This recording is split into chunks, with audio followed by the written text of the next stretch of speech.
ومخرج شريعتهم أجمعين من الآن إلى يوم الدين. أما بعد فقد قال رسول الله صلى الله عليه وآله وسلم لكل شيء أساس وأساس دينه حب أهل بيته صلوات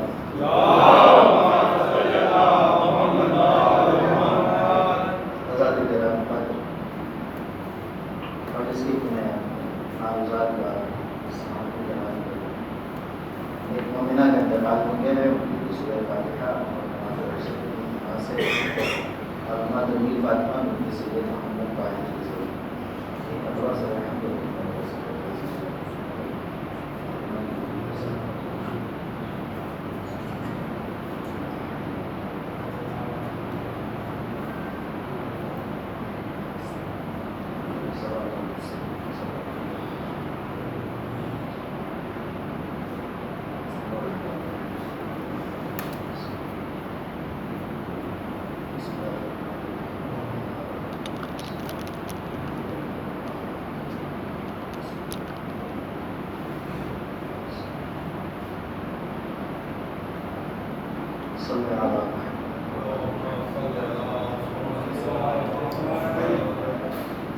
خاتم المرسلین سید الانبیاء حضرت محمد عربی صلی اللہ علیہ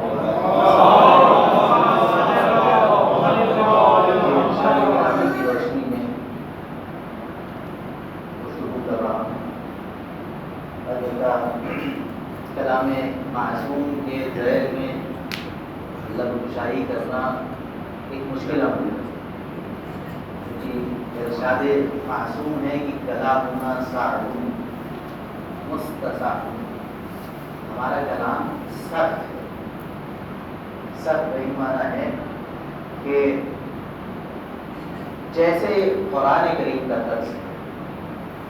کچھ آیات محکم ہیں، آپ ان کو ایک نظر پڑھیے گا، اس کے الفاظ ہی سے قرآن کیا کہنا چاہتا ہے آپ کو سمجھ آ جائے. کچھ آیات متشابہ، آپ پڑھیں گے سمجھ میں کچھ آئے گا، مقصود پروردگار کچھ اور ہے. لہذا انہی متشابہات نے ہمیں اس طرف متوجہ کروایا کہ ان کی تفسیر کرنے کے لیے کوئی ایسا ہونا چاہیے کہ جسے خود قرآن الراسخون فی العلم کہتا ہے. اب اپنی ذوق کے حساب سے، اپنے علم کے حساب سے، اپنے تجربے اور مشاہدے کے حساب سے ہر انسان اپنے اپنے سامنے آنے والے کسی بھی جملے کی تفسیر اور توجیہ کر لیتا ہے. اور یہی سبب ہے کہ جب اپنی عقل کے مطابق جو ناقص ہے، کامل نہیں ہے، انسان تفسیر قرآن کرنے لگتا ہے تو نتیجہ یہ ہوتا ہے کہ اسلام میں 73 فرقے رونما ہوتے ہیں. حالانکہ آدم سے لے کر خاتم تک منشأ پروردگار یہ ہے کہ اسلام ایک رہے، مسلمان متحد رہے. اس کے باوجود بھی 73 فرقے وجود میں آئے. اس میں صرف اور صرف انسان کے اپنے عقلی رجحان، اپنی خواہشات، اپنی معلومات کے حساب سے قرآن کی تفسیر کرنا. اگر ان کے در پر آتے جن کو پیغمبر نے دین کی اساس بنایا ہے، بتایا ہے، تو پھر قرآن جیسے قرآن ایک ہے ویسے ہی قرآن کی تفسیر ایک ہوتی. جب قرآن کی تفسیر ایک ہوتی تو احکام اسلام ایک ہوتے. جب احکام اسلام ایک ہوتے تو نہ کسی کو سنی کہا جاتا، نہ کسی کو شیعہ کہا جاتا، نہ کسی کو دیوبندی کہا جاتا، نہ کسی کو مالکی کہتے، نہ کسی کو حنبلی کہتے، نہ کسی کو شافعی کہتے، نہ کسی کو جعفری کہتے. اسلام ایک ہوتا. عزیزان گرامی، عالم اسلام کا سب سے بڑا عالمیہ یہی ہے کہ اہل بیت علیہ السلام کو چھوڑا گیا. اور یہی بات میں آپ کے سامنے پہلی تاریخ سے محرم الحرام کی عرض کر رہا ہوں کہ ہمیں جبکہ ہم دعویٰ دار محبت اہل بیت علیہ الصلوۃ والسلام ہیں، تو ہماری ذمہ داری زیادہ ہوتی ہے کہ ہم کوئی بھی قدم اٹھانے سے پہلے قرآن کی مرضی اور اہل بیت علیہ الصلوۃ والسلام کی مرضی کو پیش نظر رکھیں۔ جب ہم قرآن کو سامنے رکھیں گے، اہل بیت علیہ الصلوۃ والسلام کو سامنے رکھیں گے، تو پھر ایک ایسا معاشرہ تشکیل پائے گا کہ جس کو کہا جا سکتا ہے کہ مراد پروردگار اسی معاشرے کی تشکیل ہے۔ یہی معاشرہ بنانا مقصود تھا پروردگار دو عالم۔ لیکن ہم کہتے کیا ہیں کہ ہم کہاں اہل بیت علیہ الصلوۃ والسلام اور کہاں ہم۔ مولانا آپ نے تو عجیب بات کہہ دی کہ ہم ان کے جیسا عمل کریں۔ کیا آپ کو یہ حدیث پیغمبر نہیں معلوم ہے کہ پیغمبر نے فرمایا کہ علی آپ کو نہیں پہچانا مگر میں نے اور پروردگار دو عالم۔ یقیناً اہل بیت علیہ الصلوۃ والسلام کو پہچاننا ایک امر عظیم ہے۔ جسے اللہ چاہتا ہے اسے وہ معرفت حاصل ہوتی ہے، مگر جو سامنے کلمات معصومین ہیں، تاریخ دانوں نے جو سیرت ائمہ علیہ الصلوۃ والسلام کو بتائی ہے، ہم کم از کم اس پر عمل کر سکتے ہیں۔ ٹھیک ہے، ہم نے مان لیا کہ علی مرتضیٰ علیہ الصلوۃ والسلام کی معرفت حاصل کرنا اور ان کے عمل کو اپنے لیے نمونہ عمل بنانا مشکل ہے، تو تاریخ کے دامن میں ایسی شخصیات بھی ہیں کہ جن کو ہم اگر نمونہ عمل بنا لیں تو ان کی تاثیر امیر المؤمنین علی بن ابی طالب علیہ السلام ہم علی کی پیروی کما حقہ نہیں کر سکتے، مگر علی مرتضیٰ علیہ الصلوۃ والسلام کی آغوش میں تربیت پانے والے بھی ایسے ہیں۔ ان کی بات نہیں کر رہا ہوں کہ جن کو ہم امام کہتے ہیں۔ آج 11ویں محرم ہے اور آج کی تاریخ میں مناسب بھی یہی ہے کہ ہم جناب زینب صلوات اللہ علیہ 10ویں محرم تک امام حسین علیہ السلام کا کردار نمایاں تھا، لیکن عصر عاشور کے بعد سے جناب زینب کا کردار نمایاں ہے۔ آج میں یہ چاہ رہا ہوں کہ اس مجلس میں بی بی سیدہ زینب کے حوالے سے چند باتیں آپ کے سامنے عرض کروں۔ برائے ثانیہ زینب بلندر سلوہ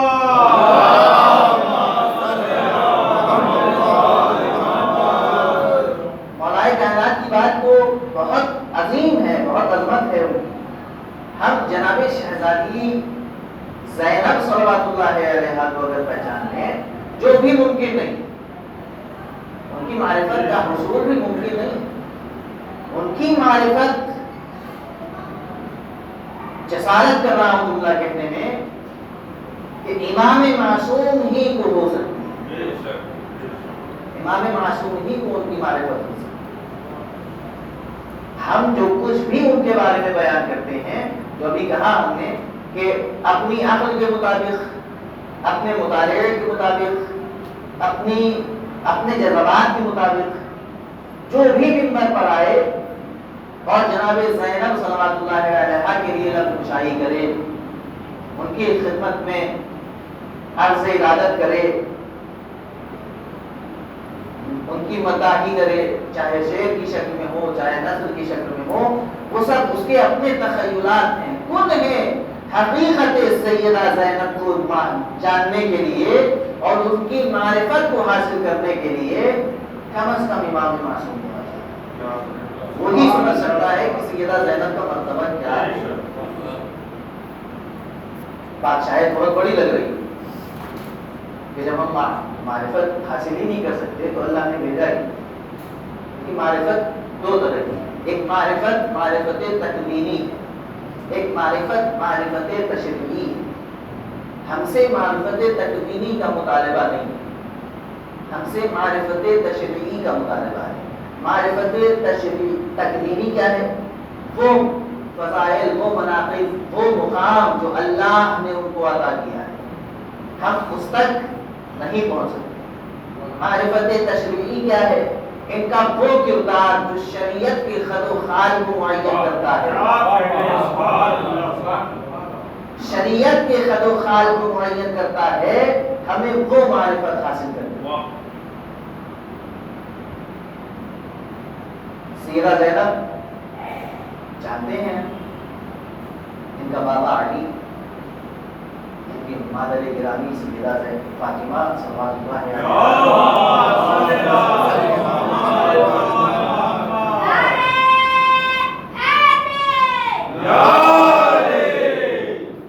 نانا اولین و آخرین کے لیے نبی، بھائی جوانان جنت کے سردار، اس کے بعد بھی رسول خدا نے نام رکھا زینب،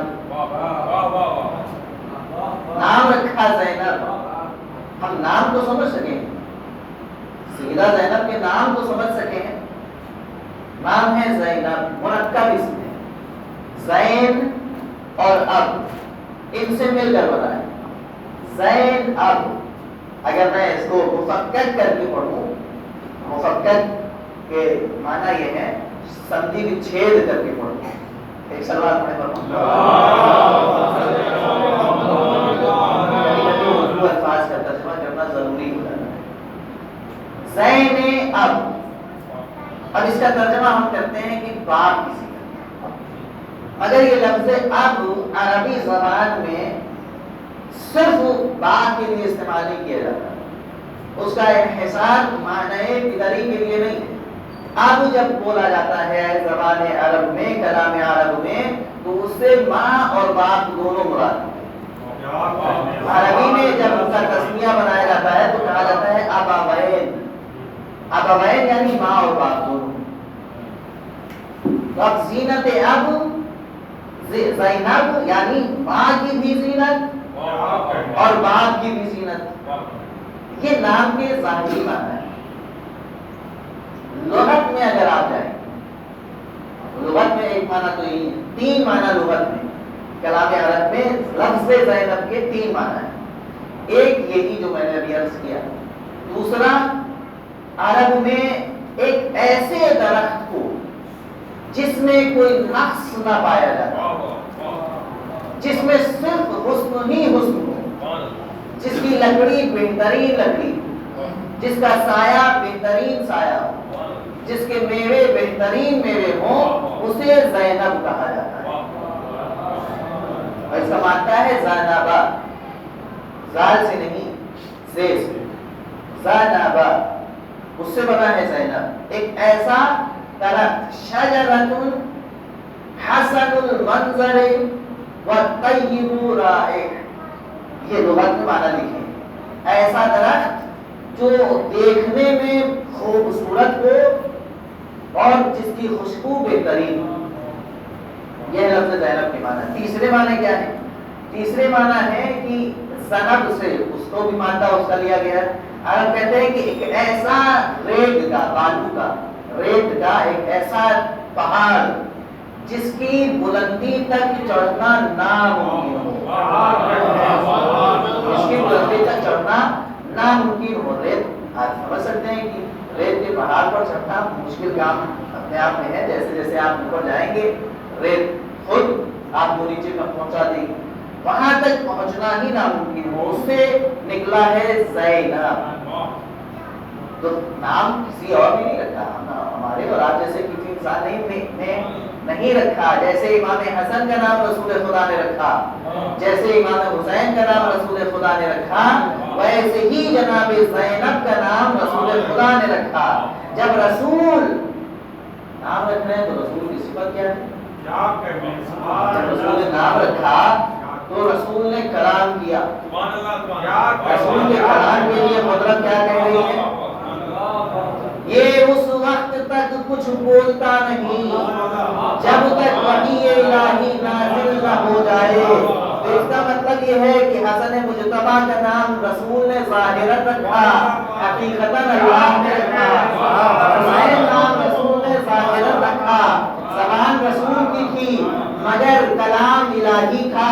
ویسے ہی جب سیدہ زینب کی ولادت ہوئی اور رسول اسلام خانہ سیدہ میں پہنچے تو جناب سیدہ امیر المومنین کے کہنے پر رسول اسلام نے ظاہراً نام رکھا، حقیقت میں اس بیوی کا نام خدا نے رکھا۔ اگر خدا کسی نام کا انتخاب کرے اس میں ضرور کوئی نہ کوئی فلسفہ، کوئی نہ کوئی حکمت ہے۔ جیسے اس ریت کے پہاڑ پر چڑھنا، اس کی بلندی پر ناممکن ہے، اسی طریقے سے حقیقت زینبیہ کو سمجھنا غیر ممکن ہے۔ ایک سلوات میں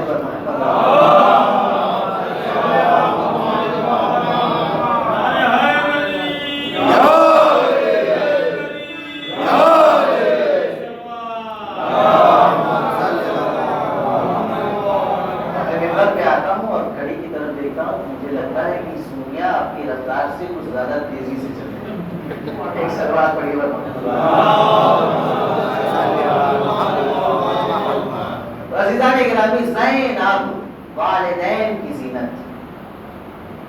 کوئی بچہ دنیا میں آئے، بڑا ہو، رشد کرے، سن بلوغ کو پہنچے، اپنی تعلیمات مکمل کر کے کسی ایک شعبے میں ماہر ہو جائے، بہترین ڈاکٹر ہو جائے، بہترین پروفیسر ہو جائے، بہترین آرکیٹیکٹ ہو جائے، بہترین لائر ہو جائے، جج ہو جائے، جس کے ماں باپ مشہور نہ ہو، معروف نہ ہو، اب اس کی شہرت کی وجہ سے پوچھا جائے یہ کون، رہتا ہو محلے میں لیکن جانتے نہ ہو لوگ، جب مشہور ہو جائے تو لوگ پوچھیں یہ کون، ارے آپ اس کو نہیں جانتے، فلاں کے بیٹے، فلاں کی بیٹی، تو یہاں تو سمجھ میں آتا ہے کہ یہ بچہ ماں باپ کے لیے زینت ہے۔ کیوں؟ اس لیے کہ ماں باپ ناشناختہ تھے، پہچانے نہیں جاتے تھے، اس کے بعد اس نے ترقی کی، نام کیا، علم حاصل کیا، کسی شعبے میں مہارت حاصل کی، شہرت ہوئی، اب اس کے ذریعے سے ماں باپ پہچانے جانے لگے، تو یہ بچہ تو ماں باپ کے لیے زینت ہو سکتا ہے، لیکن ایک ایسا بچہ جس کے باپ کا تذکرہ عرش سے لے کر فرش تک ہو، جس کی مادر گرامی کوثر قرآن کہلائے، جس کے بھائی حسن و حسین جیسے ہوں، امام ہو اپنے زمانے کے وقت کے، ایسی بیٹی کے لیے رسول نے نام رکھا زینب۔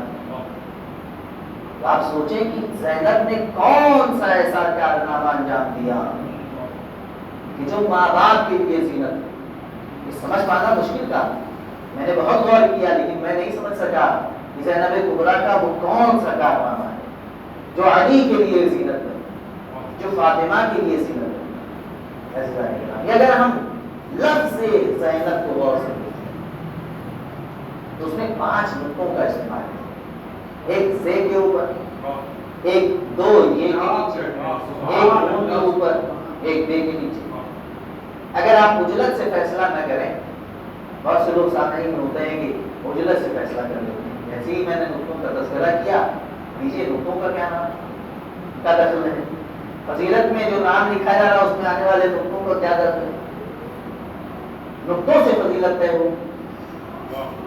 لفظ اللہ میں تو نقطہ نہیں کہ اللہ بعظمت نہیں، لفظ علی میں نقطے نہیں تو کیا علی بعظمت نہیں ہے، لفظ فاطمہ میں نقطے نہیں تو کیا فاطمہ فضیلت نہیں ہے، لفظ محمد میں نقطے نہیں تو کیا ان کی فضیلتوں کا انکار کر دیا جائے گا یا فضیلتیں کم ہو جائیں گی؟ ایک سوال پڑھنے نام ہے نبی۔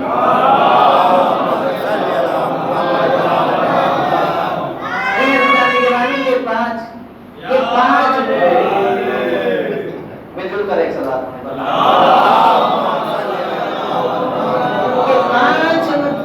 ہمیں یہ سوچنے پر مجبور کر رہے ہیں کہ وجود زینبیہ میں پنجتن کا جلوہ نمایاں ہے۔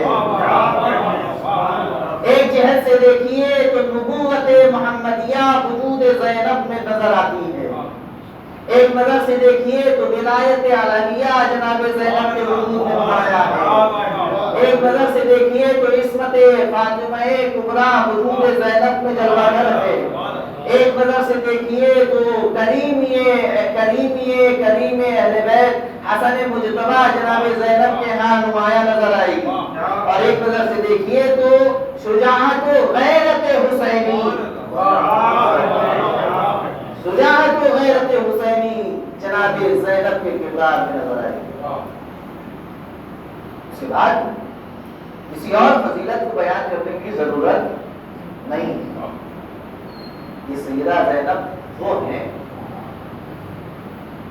اپنے چھوٹے بھائیوں کے لیے بات عرض کر رہا ہوں کہ ہم نے امام حسن کے لیے رسول خدا کے قول سنے، امام حسین کے لیے رسول خدا کے اقوال سنے کہ پیغمبر نے امام حسن کے لیے فرمایا، امام حسین کے لیے فرمایا۔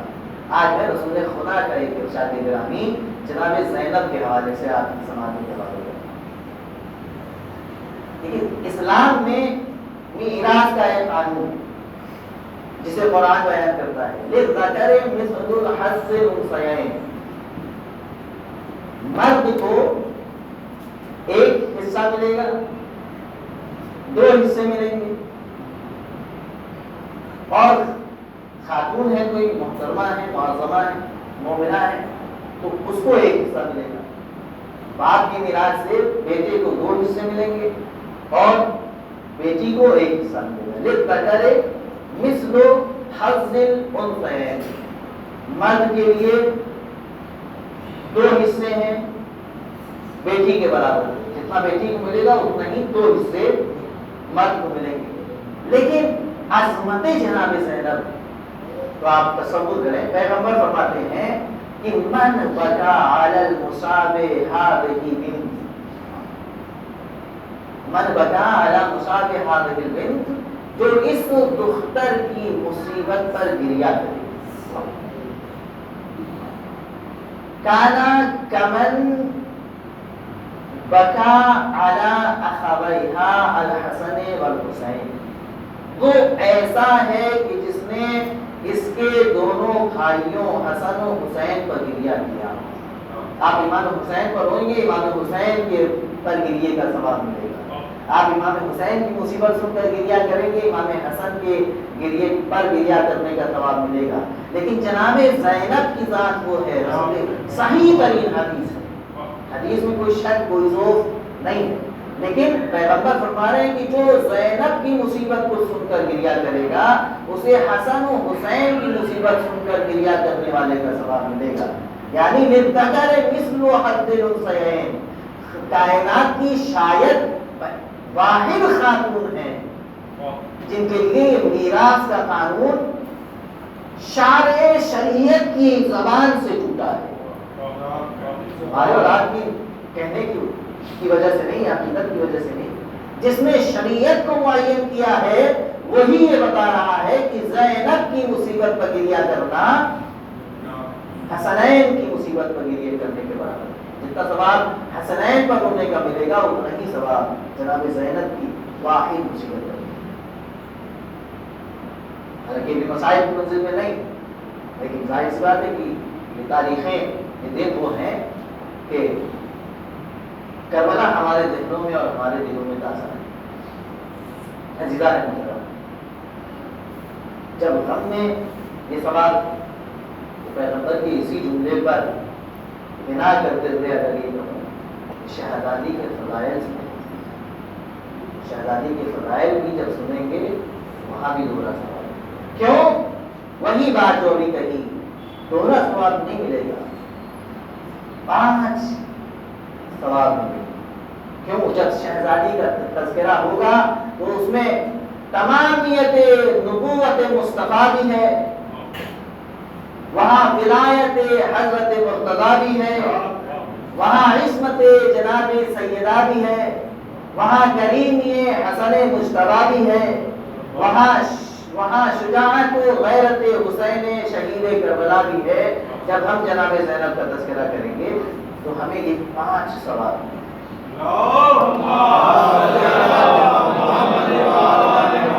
اس وقت میں 5 نکات کی شرح نہیں کروں گا، آپ گھر جائیے گا اطمینان سے، جب بستر پر لیٹیے گا تو سوچئے گا کہ یہ تمام فضائل پنجتن ذات زینب میں کیسے جلوہ گر ہے۔ میں اس وقت جو اپنا میرا موضوع ہے کہ سیرت امیر المومنین علی بن ابی طالب اور اقدار انسانی، ہم اگر علی مرتضیٰ کی سیرت کو نمونہ عمل بنانا مشکل سمجھتے ہیں، تو جس زینب کو علی نے اپنی آغوش میں پالا ہے آج ان کی سیرت برباد کر دیتے ہیں۔ ولادت ہوئی سیدہ زینب،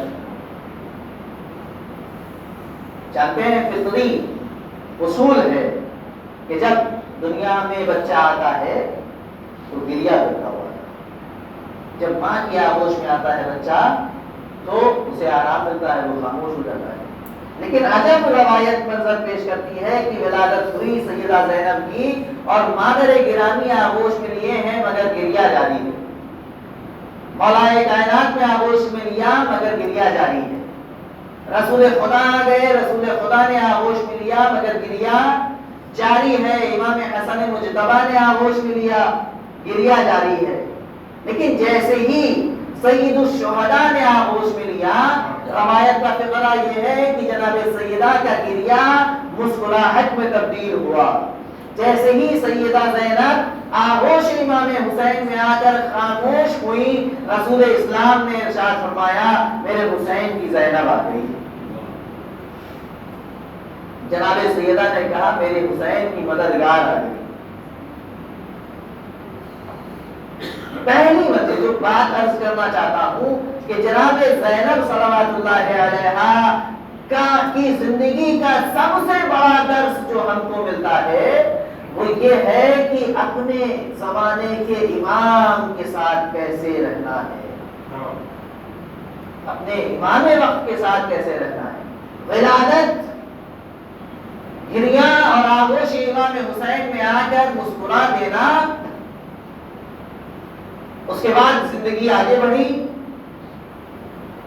اسی گھر میں پرورش پائی، یہاں تک کہ اس سن کو پہنچی جب شادی ہونے والی۔ شرط رکھی جناب زینب نے، جناب عبداللہ ابن جعفر کی، کہ اس شرط پر عقد ہوگا کہ جب بھی میرے بھائی کو ضرورت ہو تو میں آپ کا گھر چھوڑ کر اپنے بھائی کے ساتھ ہوں۔ جب میرا بھائی قصد سفر کرے گا، دیکھیے ہم جب محرم آتا ہے تب محرم کی تیاری کرتے ہیں، جب کوئی خاص موقع آتا ہے آ جاتا ہے تب ہم تیاری کرتے ہیں، لیکن جناب زینب نے درس دیا ہے، جانتی ہیں کربلا برپا ہوگی اور اس کے لیے آمادگی کب سے کر رہی ہے؟ جب عقد ہو رہا ہے۔ اے عبداللہ ابن جعفر، عقد اس شرط پر ہوگا کہ جب میرا بھائی سفر پر نکلے گا تو میں اس کے ساتھ جاؤں گی۔ یہ ہے وہ زینب جو اپنے آپ کو حسینی کہتی، حسینیت کیسے اپنے خون میں، اپنے کردار میں، اپنی فکر میں زینب لیے ہوئے ہیں، ہمیں بتا رہی ہے کہ تم اگر اپنے آپ کو حسینی کہہ رہے ہو تو تمہیں کیسا ہونا چاہیے۔ اے عبداللہ، اب اس شرط پر ہوگا کہ جب بھائی سفر پر جائے گا تو میں بھی جاؤں گی۔ سبق دے رہی ہے کہ دیکھو کربلا کے لیے میں اپنے آپ کو 30-35 سال پہلے 17 ہجری میں اب ہوا ہے جناب زینب کا، 61 ہجری میں کربلا واقع ہوئی ہے، اگر حساب لگایا جائے تو تقریباً 44 سال پہلے جناب زینب اپنے آپ کو کربلا کے لیے آمادہ کیے ہوئے ہیں۔ اگر آمادہ نہ کیے ہوتی تو شرط نہ لگا۔ اب کبھی کبھی جوان آ کے پوچھتے ہیں مولانا یہ بتائیے کہ نماز پڑھتے ہیں تو دل نہیں لگتا، کبھی 2-3 رکعت 4 رکعت کے بجائے 3 ہی رکعت پڑھ لیتے ہیں، کبھی 4 کے بجائے 5 ہو جاتی ہیں۔ میں کیا جواب دوں؟ میں تو اللہ سے طالب علم ہوں۔ علامہ طباطبائی سے یہ سوال کیا گیا، مولانا عالم دین تھے، علامہ تھے، صاحب تفسیر میزان، ان سے پوچھا گیا تو انہوں نے جواب دیا کہ جب فجر کی نماز پڑھو، مغرب کی عشاء کی نماز پڑھو تو فجر کی نماز کی تیاری کرنا چاہیے، جب فجر کی نماز سے فارغ ہو جاؤ تو ظہرین کی نماز کی تیاری کرنا چاہیے۔ یہ جو تم اختلاف طبیعت کا بتا رہے ہو، اختلال بتا رہے ہو کہ توجہ نماز میں نہیں بنتی، وہ اس لیے ہے کہ جب ظہر کا وقت آ جاتا ہے تب ظہر کی تیاری کرتے ہو، جب عصر کا وقت آ جاتا ہے تب عصر کی تیاری کرتے ہو۔ جب مغرب کا وقت آ جاتا ہے تب مغرب کی تیاری کرتے ہوئے ان حماق جو سیدہ زینب کا کربلا میں نظر آ رہا ہے وہ یہی، اس کی وجہ یہی ہے کہ اس کربلا کی تیاری زینب نے بچپن سے کی ہے۔ اگر ہم بھی ظہر کی نماز کی تیاری فجر کے وقت سے کر لیں تو نماز میں دل لگے، نماز کی روح تک ہم پہنچے۔ عزیزان گرامی، یہ ہے جناب زینب کا کردار اپنے وقت کے امام کے ساتھ۔ امام حسین جب تک رہے، امام حسین علیہ السلام کے ساتھ، اس کے بعد جب امام زین العابدین کی امامت شروع ہوئی تو امام زین العابدین علیہ السلام کے ساتھ یہ کردار زندگی کا کیا یہ رخ جناب زینب کی بتا رہا ہے کہ اپنے وقت کے امام کے تئیں ہمیں کیسا ہونا چاہیے۔ اب جناب زینب کا کردار سامنے رکھیے اور خود کو اس میزان پر پرکھ کر دیکھیے کہ ہم اور آپ، میں صرف آپ کو بھی کہہ رہا ہوں، میں آپ کو بھی کہہ رہا ہوں کہ میں خود غور کروں کہ ہم اپنے زمانے کے امام کے لیے کیا کرتے ہیں۔ کیا ہم اپنے آپ کو زینبی کہتے تو ہیں، جناب زینب کا محب اور ان کا ماتمدار کہتے تو ہیں، لیکن کیا ویسی تیاری جیسی زینب نے اپنے وقت کے امام کے لیے کی ہے ہم اپنے وقت کے امام کے لیے کرتے ہیں؟ عزیزان گرامی، یہاں پر ایک اور حساس بات کہہ کے آگے بڑھوں گا کہ ہماری گھر کی خواتین اپنے گفتنی سے زینب کی، ان کے لیے بھی درس ہے جناب زینب کی زندگی، نمونہ عمل ہیں جناب زینب مردوں کے لیے بھی، خواتین کے لیے بھی، لیکن یہ خاص پیغام جناب زینب کی زندگی کا خواتین کے لیے ہے۔ جب ہمارے یہاں عقد ہوتا ہے تو ہم بہت سی شرطیں لگاتے ہیں، بہت سی شرائط قبول کرتے ہیں، لیکن آج کے زمانے کے حساب سے واقعات آپ کے پیش نظر ہیں۔ بہت حساس بات کہہ رہا ہوں، اس سوشل میڈیا نے جہاں بہت سی خوبیاں دی ہیں ہم کو، وہیں بہت سی خرابیاں بھی دی ہیں۔ جب جناب زینب کا عقد ہونے لگا تو انہوں نے شرط لگائی کہ میں عقد اس وقت کروں گی جب یہ ضمانت مل جائے کہ میں حسین سے جدا نہیں ہوں گی۔ آج سوشل میڈیا کی بدولت ہمارے معاشرے میں، دیکھیے بات کہتے ہوئے ڈر بھی رہا ہوں لیکن بات حق ہے اس لیے کہوں گا ضرور، سوشل میڈیا کی بدولت ہمارے معاشرے میں کچھ چیزیں ایسی آئی ہیں کہ جن کا علم آپ کو بھی ہوگا کہ ہمارے معاشرے کی ایک بچی نکل کے دوسرے معاشرے میں چلی گئی۔ بہت سے ایسے واقعات، بہت سے ایسے کیس پیش نظر ہیں۔ تو عزیزان گرامی، اگر ہمارے گھر کی بچیوں کو، ہماری بہنوں کو جناب زینب کا صحیح اور واقعی کردار پیش کیا جائے ان کے سامنے اور اس کردار کو وہ قبول کریں تو ہرگز شادی کرنے کے بہانے حسین کو چھوڑ کر نہ جائیں گی۔ جو بات میں نے بہت کھل کر نہیں کہی ہے، شاید پہنچ گئی،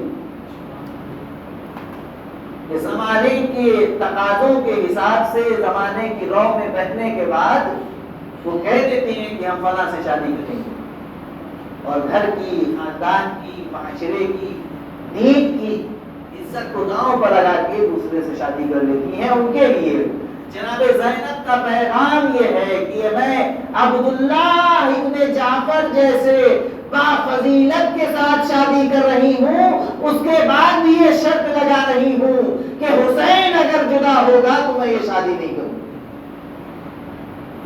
جناب عبداللہ ابن جعفر کوئی معمولی شخصیت نہیں ہے، جن کے لیے پیغمبر نے فرمایا کہ خلق میں اور خلق میں عبداللہ مجھ سے مشابہ ہے، مجھ سے مشابہ ہے۔ ایسی بافضیلت جن کے لیے مولانا کائنات کی شفقتیں ہوں، جن کے لیے رسول خدا کی محبتیں ہوں، وہ ہے عبداللہ ابن جعفر۔ والد شہید، بھائی شہید، بیٹے شہید، یہ مقام ہے جناب عبداللہ ابن جعفر۔ ایسا نہیں ہے کہ فقر و تنگدستی میں گزاری ہے زندگی. جناب جب تاریخ عرب لکھی جاتی ہے اور اس دور کے سخی ترین افراد کا نام لکھا جاتا ہے تو جناب عبداللہ ابن جعفر کا نام بھی جلی حرفوں میں لکھا جاتا ہے. بہت بڑے تاجر اپنے زمانے کے تھے. تاجر بہت بڑے تھے، اس کا مطلب ہر طرح کا آرام آسائش گھر میں موجود تھی. اور زینب جانتی تھی کہ کربلا میں کیا ہونا ہے. اس کے باوجود عبداللہ سے کہا کہ میں شادی اس شرط پر کروں گی کہ حسین مجھ سے جدا نہ ہو. یعنی حسین وجود زینب میں اس طرح سمائے تھے کہ کربلا کی مصیبتوں کو گلے لگانا گوارا تھا، عبداللہ کے گھر کے آرام کو چھوڑنا منظور تھا. ہمارے گھر کی عورتوں کے لیے، خواتین کے لیے درس ہے جناب. بتانے وقت میں گنجائش نہیں ہے. دوسرا پہلو آپ کے سامنے پیش کروں کہ جب مولا کائنات نے اپنا دارالحکومت مدینے سے منتقل کیا کوفے کی تو ابو زینب کی 4.5 سال کی حکومت ظاہری اور دارالخلافہ کوفہ. وہاں کیا جناب زینب نے عمل کیا؟ جناب زینب نے خواتین کوفہ کو قرآن پڑھایا. جناب زینب نے تفسیر قرآن کا درس دیا. اس کا مطلب یہ ہے کہ یہ کام وہی کر سکتا تھا جو قرآن سے مانوس ہو، جو قرآن سے مانوس ہو، جس کا دل قرآن کے ساتھ لگتا ہو، جو خود قرآن پڑھتا ہو، جو خود قرآن کا مفسر ہو. وہی درس قرآن دے سکتا ہے، وہی قرآن کی تعلیم دے سکتا ہے. بس یہاں پر پہنچ کر ادھر وجود زینب میں حسینیت نظر آ رہی ہے. حسین کون؟ اہل البیت کی ایک فرد. اور ادھر کوفے کا منظر جو پیش کر رہا ہوں اس میں قرآن سے محبت نظر آ رہی ہے. یعنی بس آخری وصیت پیغمبر اسلام کی جناب زینب کے وجود میں جلوہ گر ہے. انی تارک فیکم الثقلین کتاب اللہ و عترتی اہل بیتی ما ان تمسکتم بہما لن تضلوا بعدی ابدا. میرے اہل بیت اور قرآن سے تمسک اختیار کرو. زینب کے کردار کو دیکھیے. قرآن حسین کا دامن ہاتھ میں ہے، یعنی اہل بیت کے ساتھ میں. قرآن کا علم اور قرآن کی تفسیر دے کر بتا رہی ہے کہ قرآن بھی میرے ساتھ ہے. درس دے رہی ہے چاہنے والوں اہل بیت کو مانو اور قرآن کو مانو، اور ایسے مانو جیسے زینب مانو. چاہتا تو تھا کہ کچھ اور بھی عرض کروں اس بی بی کی فضیلت میں، مگر پھر انشاءاللہ کسی اور مجلس میں. یہی سبب ہے کہ جب لٹا ہوا قافلہ پہنچا تھے تو فقط جناب 12ویں محرم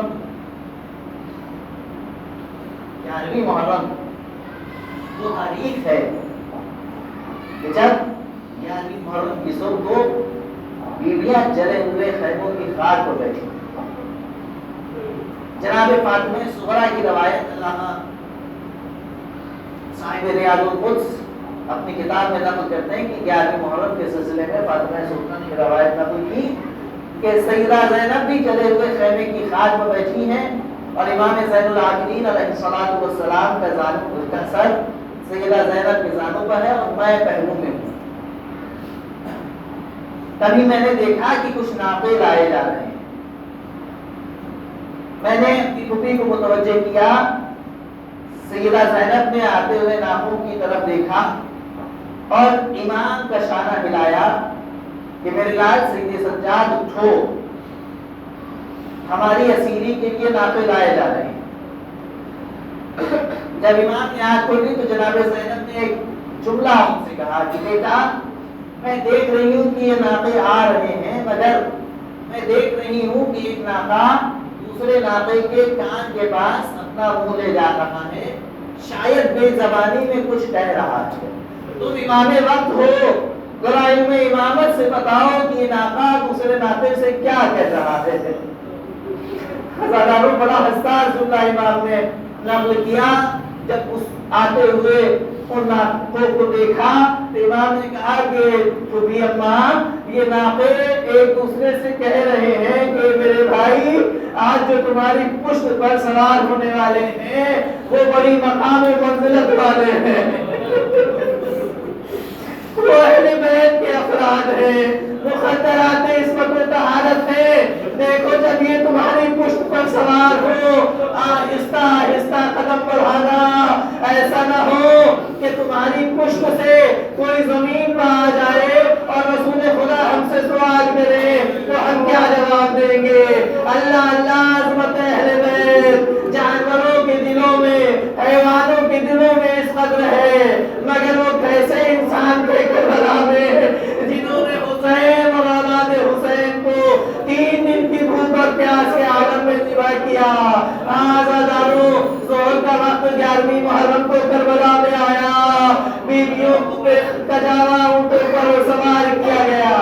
بڑا سخت مرحلہ ہے زینب کے لیے، بڑا سخت مرحلہ ہے۔ روایت میں نہیں دیکھا، روایت کے جملے نہیں ہیں، جذبات کی عکاسی کر رہا ہوں۔ شاید زینب کے دل میں اس وقت مدینے سے چلنے کا منظر آیا ہو۔ جب مدینے سے چلی تھی تو اکبر ساتھ تھے اور محمد ساتھ تھے، حسین اور عباس ساتھ تھے۔ یعنی جب کربلا کے لیے مدینے سے چلی تھی تو ہمراہ ہونے والے کون تھے؟ حسین تھے، عباس تھے، اکبر تھے اور محمد تھے، قاسم تھے۔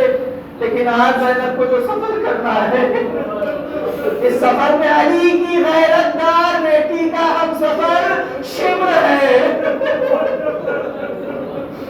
علی کی بیٹی نے کیسے یہ سفر کیا تصور نہیں کر سکتے۔ اللہ علی کی غیرت دار بیٹی کے لیے یہ سفر کیسا تھا؟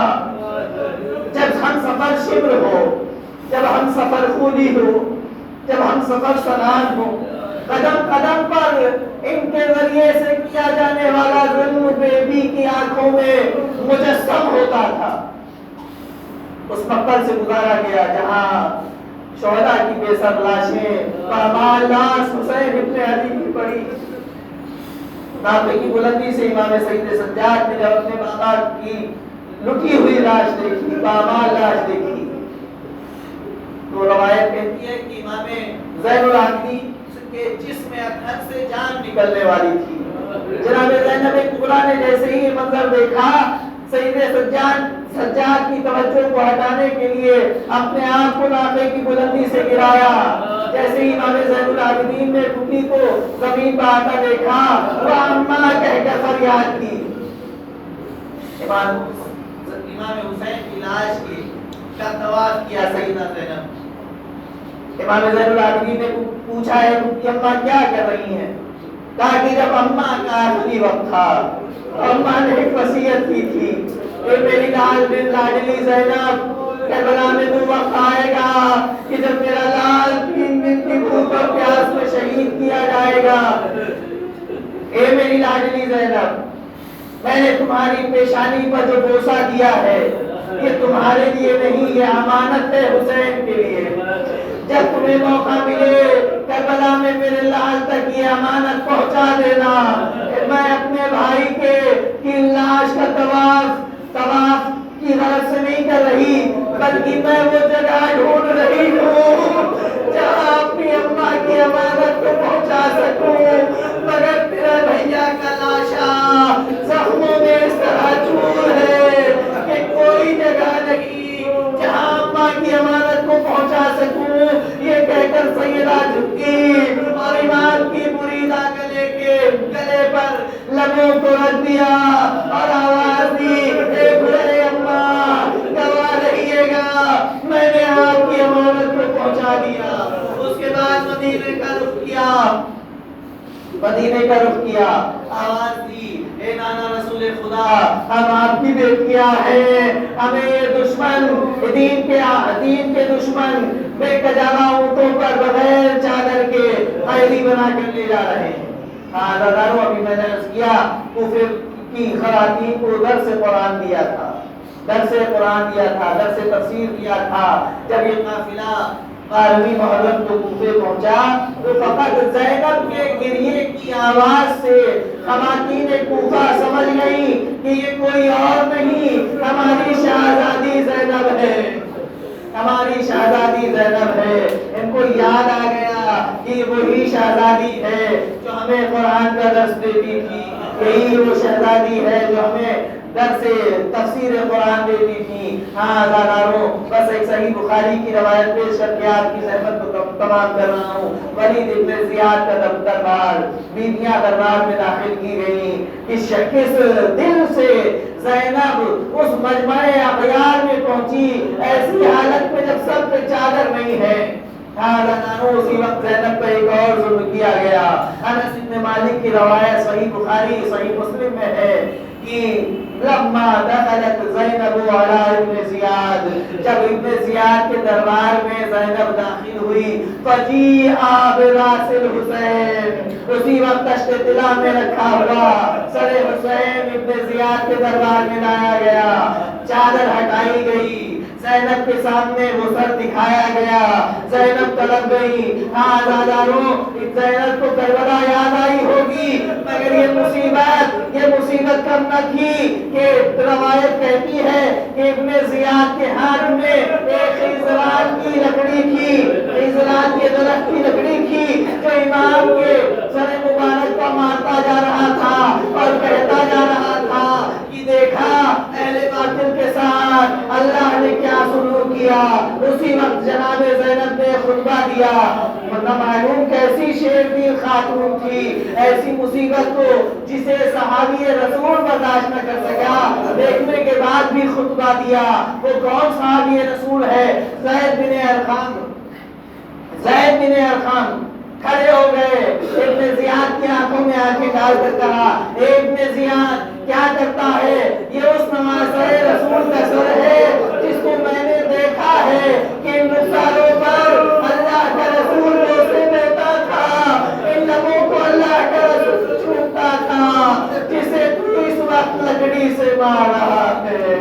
وَسَيَعْلَمُ الَّذِينَ ظَلَمُوا أَيَّ مُنقَلِبٍ يَنقَلِبُونَ إِنَّا لِلَّهِ وَإِنَّا إِلَيْهِ رَاجِعُونَ أَلَا لَعْنَةُ اللَّهِ عَلَى الْقَوْمِ الظَّالِمِينَ إِلَٰهِي بِحَمْدِ زَهْرَاءَ وَأَنِّهَا وَبَعْدِهَا وَبَدْنِهَا تَقَبَّلْ دُعَاءَ مِنَّا إِنَّكَ أَنتَ السَّمِيعُ الْعَلِيمُ اللهم ارزقنا شفاعة الحسين عليه السلام يوم الوقوف وارزقنا زيارة قبر الحسين عليه الصلاة والسلام